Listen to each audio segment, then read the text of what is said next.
Assalamu alaikum. This is day 11 of taking IELTS computer delivered preparation without any coaching center.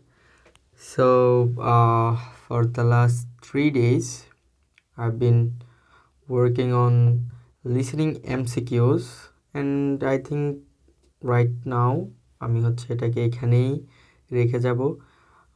10টা করলে হচ্ছে 7টা থেকে 8টা হয়, অ্যান্ড 2টা বা 3টা মিস্টেক্স হয় বিকজ অফ মি, কনফিউশনের কারণে, ধরতে না পারার কারণে।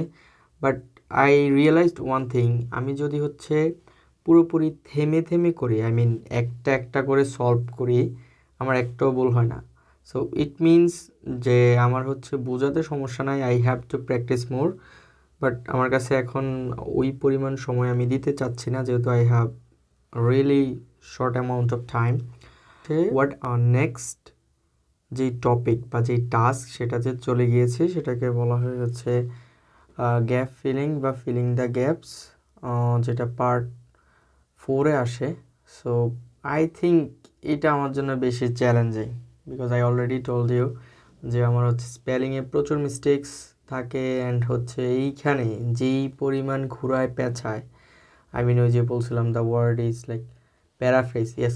সো প্রচুর পরিমাণ হচ্ছে এখানে এগুলা হয়।